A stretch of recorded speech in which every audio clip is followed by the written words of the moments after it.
Hi, Leroy here. Today we're talking about vocal takes. I've set up a quick project that'll help us to talk about how some of these features work. First thing to know is I've created a quick audio of me counting for 3 measures on a kit track. I've set it up so it can play along, and we'll just play the 3 measures. We're going to talk about, in some of this, the difference between using long pieces of audio as samples from the sequencer part of the workflow versus using the vocal take. So in the section part, I have made this 3 measures. It's just, again, that one piece of audio. So we're gonna bring this into song. I'm going to assume that you've already watched my other videos about how sections and clips and the sequencer part of the workflow work.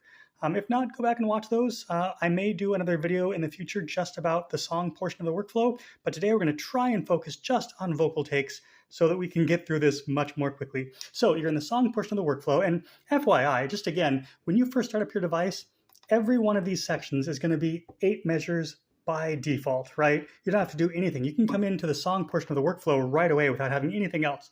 The first thing you need to do is be in one of the 7 instrument tracks, and then push record. That puts you from note mode to section select. In note mode, you can play the instruments, right? In section select, that's when you can play in individual sections. And again, they'll show down here when you press them. They'll preview and show what section it is. You can also name the sections. Here I've named intro, verse, chorus, schnoobity-doo, apparently. You can name these for reference. I just haven't done that for this. This is just section 1, the default name. Anyway, when you're on one of these, when you're in the song portion of the workflow on any of these instrument tracks and you push record, it brings you to section select because you're going to be using that now to build out your song, using each of these sections as building blocks to build the form of your song. Just imagine breaking it up into intro, chorus, verse, bridge, right? That's what each of these sections is. And that's how you have to think about the Verselab, using these little building blocks that are self-contained to build up a song. So when you push record, the first thing that happens is it starts flashing over here. And this is the position 1, the start of your song. And it's saying select pad. It's asking you, what section do you want to put here? We'll just put this one for now. That's all we want, just one. We push record again to exit out. Now we have one section. And if we move the dial here, we can see that it goes for 3 measures. It goes through measure 3, beat 4, and then it ends before it gets to beat 1 of the 4th measure. So what's interesting about using long audio tracks from the sequencer part of the workflow is they're not time indexed.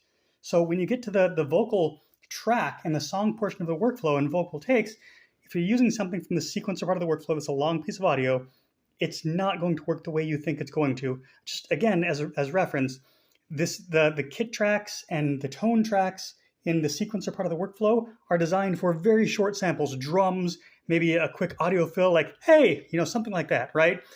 They're not meant for long pieces of audio. In the same way, on the vocal track, vocal takes are not meant for short pieces of audio that you're going to play over and over, like if you're doing slicing up samples and playing them, right?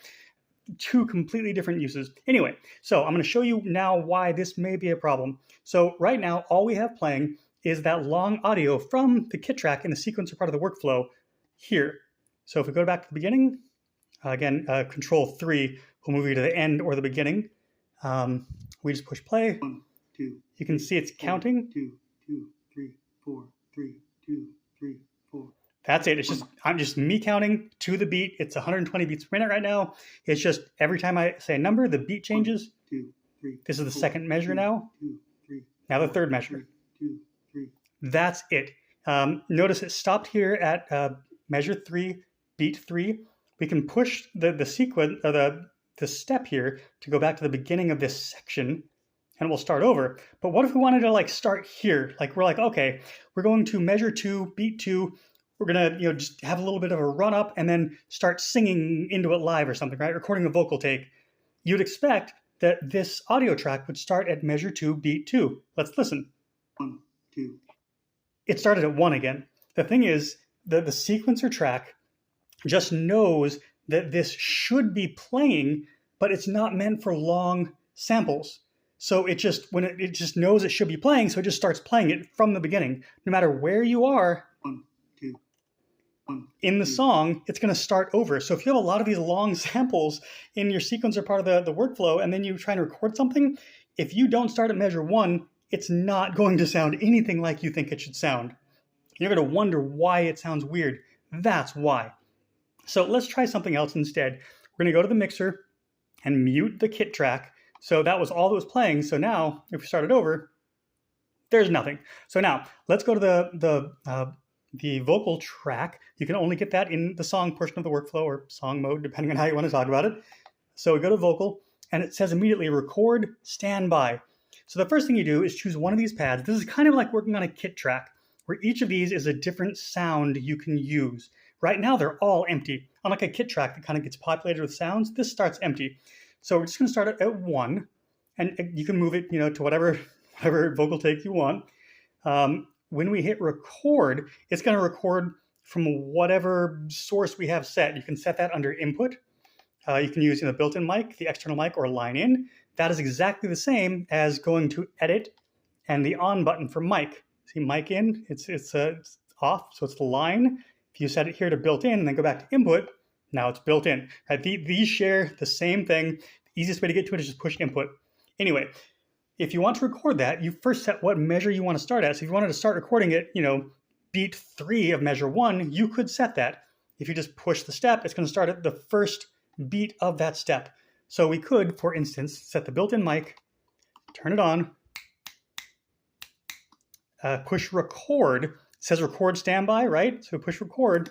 Now it's hearing us. It's ready to record. We push play, gives us a count in. Push play again to stop. The count-in's only there if you set that in the tempo settings, by the way. But anyway, look. Right now we've got that. And it shows you that it's playing. That's the preview. If we exit out of here, we can just push play. We can see it's lined up with the beats. No big deal, right? What if instead you're like, well, I didn't want a recording. I wanted to use a piece of audio I already have. Great. You can't do that here, because if you push record, if you wanted to re-record that, if you push record now, it's not going to work the same way. It's not listening for audio anymore. Oops. Notice it's not listening for audio anymore, because once there's audio here, it's in a different mode. So the only way to re-record audio you may have matched up, you could go to a different pad if you wanted to. You could start on track 2 or vocal take 2 if you wanted. Now it's in standby mode, right? But if you wanted to re-record this completely, you have to clear it. So you'd hold down clear and then push the vocal take. Clear vocal take. Yep. So that clears it. Now this is clear again, and if you push record, it's going to be in standby mode to record audio live. Again, don't forget that you can change where this is going to start recording. If you just start at 1-1, that's measure 1, beat 1, but you have something to record, over here that's like 40 measures in, you're going to have to wait 40 measures before you start recording, and it's going to record all of that as silence that's just going to be there taking up memory space.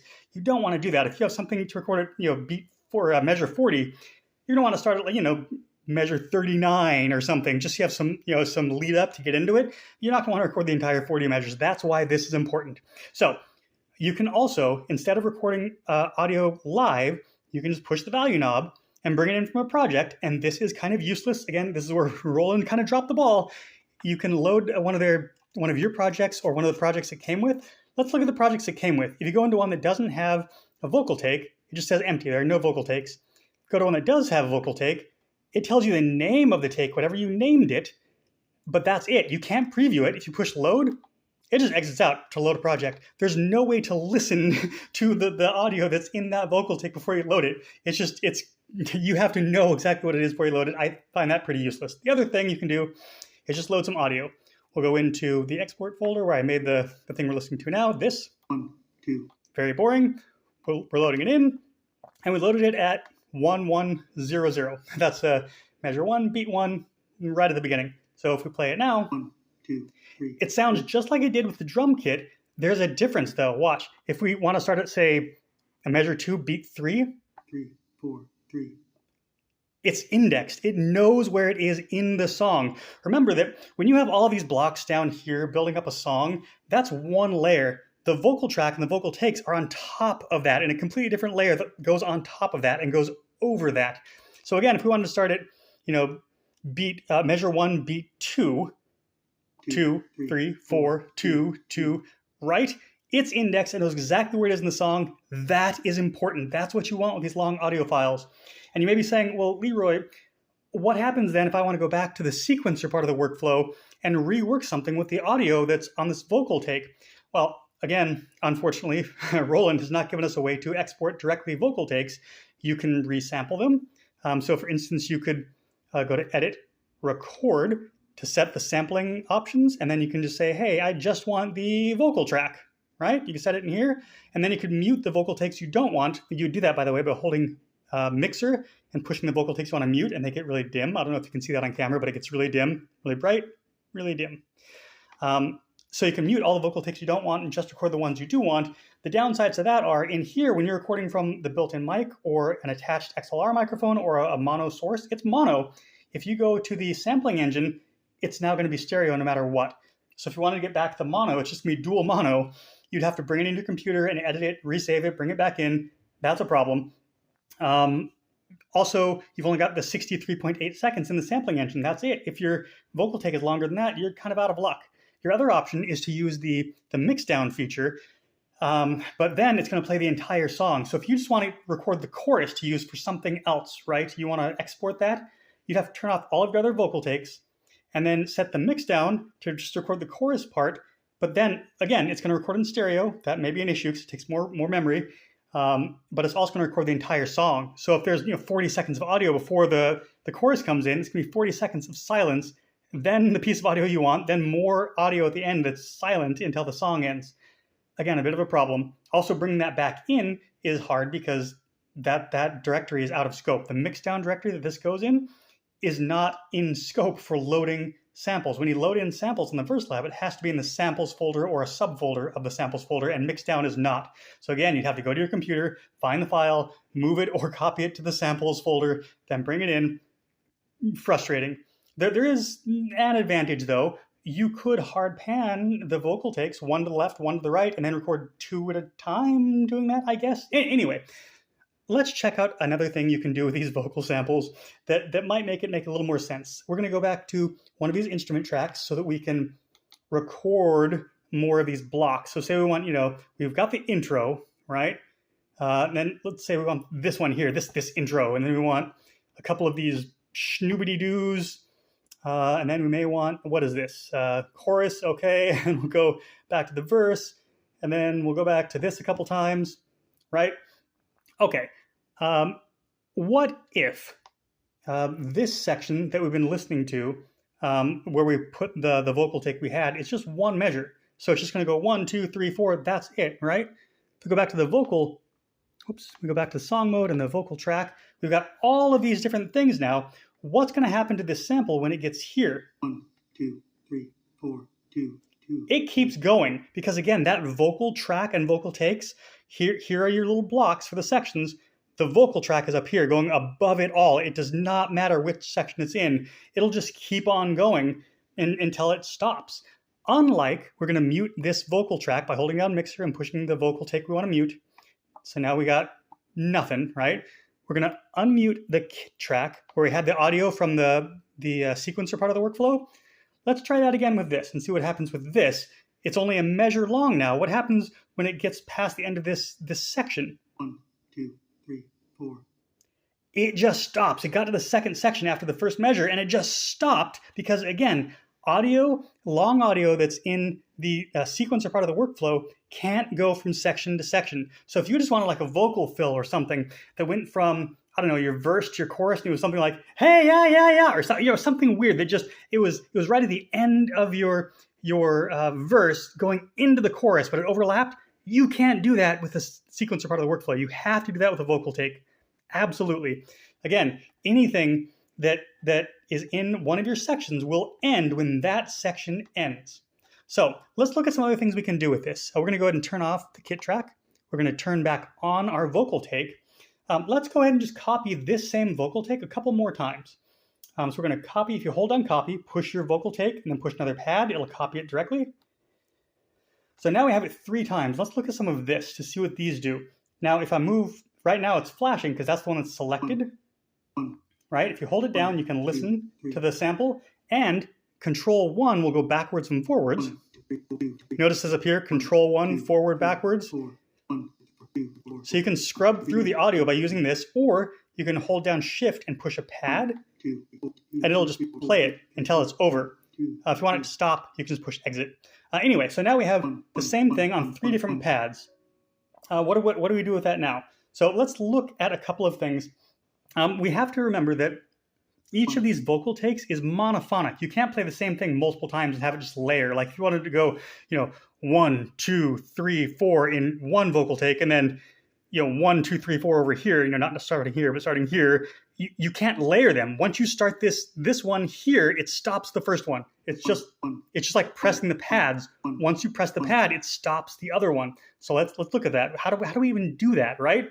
So if you go to edit and push the pad in question, you've got take sample edit, and you've got take sequencer edit.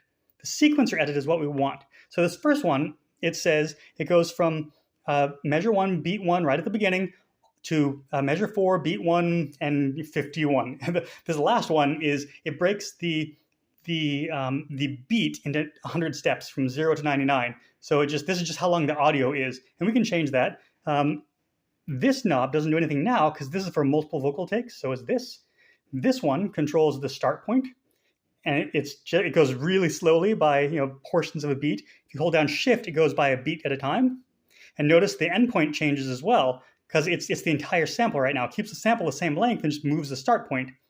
This one moves the endpoint the same way. So there we go. We can change the endpoint, and it just stops when it gets to the end of the vocal take. Now there are a couple of ways that we can add more. The easiest way is once you've got a vocal take on the track, if you make sure you're at the beginning of the sequence you want to use, or the section, notice when we push the sections, it changes the measure to start at the beginning of that section. So make sure at the section you want. If we push record and then push play, every time we push this, it's going to put down a new a new sequencer data. So watch. We're going to push it 3 more times, so we should have 4 total. Okay, now if we go to edit, take sequencer edit, you can also, when you select the pad, just push the value knob when it has something on it, and it will go to the same thing. Now if we use the value knob, it shows us the sequencer data. We've got 5 different pieces of data now in that section. This is for the sections, per section. You can also use the first knob. It does the same thing. It's this top number. So we have 5 different ones. So what if we move this one back a little bit? Let's listen to what it sounds like first. 2, 1, 1, 1, 1, 1. Right? Each time one of those comes up, it restarts that sample. It cuts out the other one and restarts it. So what if we moved it back to be closer to the first one? Move it like, 25, 2, 1, 1, 1, 1, very close. 1, 1, 1, 1, 1, 1. What if we go to the third one and move it close as well? So we'll just go ahead and move this back.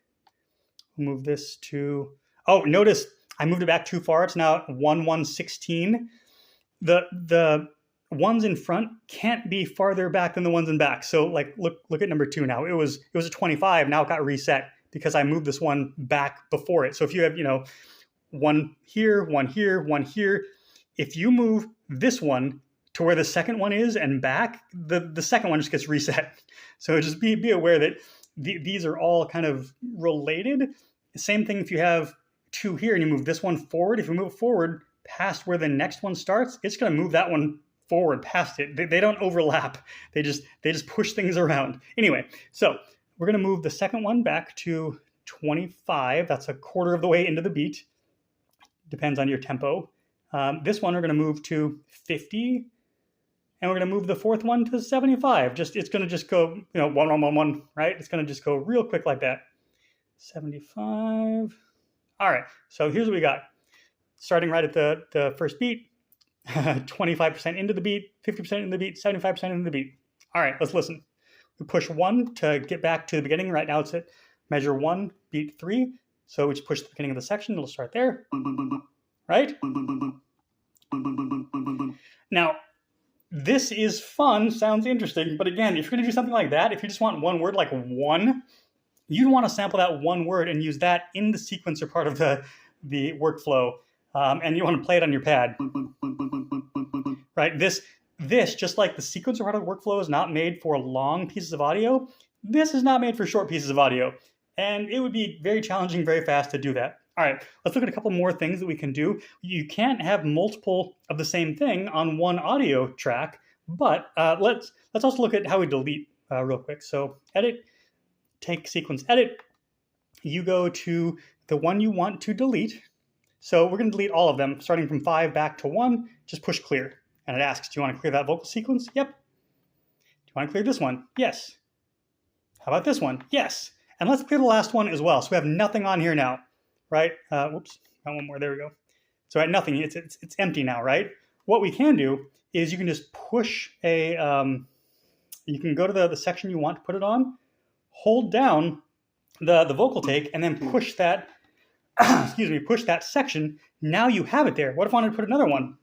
No, it says sequencer data full. Doing it this way, where you hold down a pad and then push the sequencer or the section, that's 1 per section. Once it has 1, you can't add any more. It's now full. So if you wanted to add more than 1 in a single section, you'd have to go into record mode and do it live, just pushing buttons. Again, it doesn't have to be in time. You can set the timing later, but you'd have to do it in there. The way it's laid out to work is they expect that you'll use this for, like, you know, a chorus, a verse, right?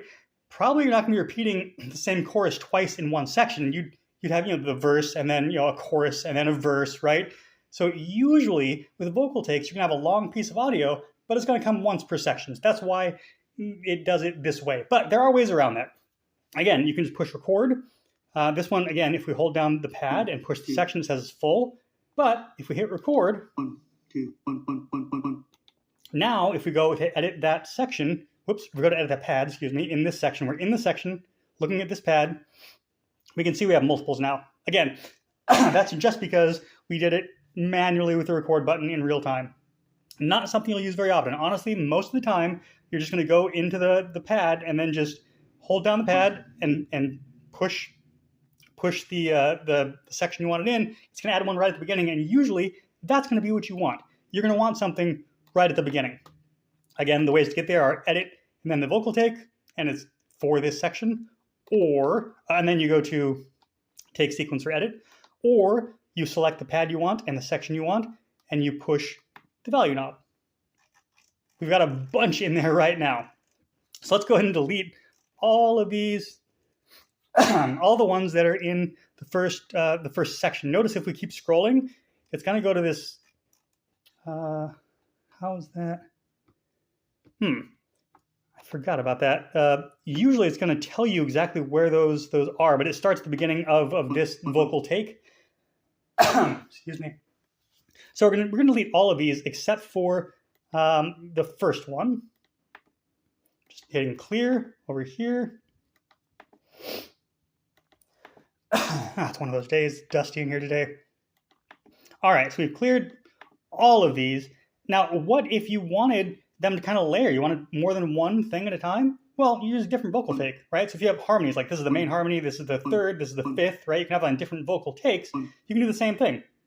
Just put this onto the section we want, put it in there, boom, now we have 2 in there. That's not really going to change anything because they're exactly the same. It just sounds a little louder. But if we offset it a little bit, so we're on this vocal take, we can offset it by going to where it starts, and we'll say, yeah, start this one at beat 2. Now listen. 1, 2, 3, 4. Now we have 2 things going at the same time. What if we do the same thing here? And we told this one, whoops, we didn't add that to, there we go. Add that in, there we go, added a vocal take. What if we had this to beat 3? Start at the beginning. Again, this was like down here somewhere, so we want to start at the beginning. 1, 2, 4, 2. If you move off of the pad you've selected, the pads that have data will be yellow, and the pads that are currently playing will be green. So when we play it, watch these turn green in turn as they start playing. We'll go back to the beginning of this section. 1, 2, 4. Now when they stop, they'll turn yellow again. 4. Okay? You understand? So each of these can be used independently. You can resample, like we mentioned before, you could just resample the vocal takes. If you want to take, say, 3 of these and put them into one pad if you're running out of pads for some reason. The problem with that is then they're kind of baked down together. You can't edit them separately anymore. You can also use vocal effects and reverb and delay and the total effects that are in this section here. Whoops, this section here. Those will be in a different video. This is about it for today. Those are the basics of how vocal takes work and how you use them. You just have to set up the form of your song. And what's cool about this too is you don't have to have anything else in the song. You don't have to have any sequencer data. You can make each of your sections completely blank, and then you can still record things. So if you know you're gonna have a 2-bar intro, and then you're gonna have a 4-bar verse and a 4-bar chorus, and you've got someone coming in to sing a chorus part, but you don't have the rest done, you can just map out what it's gonna look like and then have them record their chorus and put that in. You can always edit it later. You can always go back into your vocal track, and then edit exactly where this sequence comes in at. You can even go to edit and then go to, this is where you name the vocal take, by the way. You can also go to the take sample edit, and you can change the start and end points, just like with any sample, and the level pan, where the effects come in. Again, we'll talk about effects at a different time. I want to keep this as close as I can to just being vocal takes in the vocal track. If you haven't liked and subscribed, do that now. There's a lot more coming. The next video should be on looper tracks, why you may or may not want to use those and what they do and do not do. I hope you've learned something from this. If you have any questions, if I've left anything out, let me know. Just to recap again, all the vocal takes is a long piece of audio that goes over the form of your song. Here's the form of your song, intro, verse, chorus, whatever. The vocal tracks lay on top of that in a different track that do not care when these end. Your vocal takes can definitely go over sections. See, new section? And they'll just keep playing over the top. They don't care about this at all. Unlike when you're in the section or the sequence part of the workflow or a section, when the section ends, your music ends. I hope that's been helpful. This has been Leroy. If you have questions, leave them below. If you are still stuck and have more questions, I'm on Facebook all the time in the Roland MV-1 Verselab user group. So I hope you've learned something. Hope you have a great day. Go out and make something useful. Bye.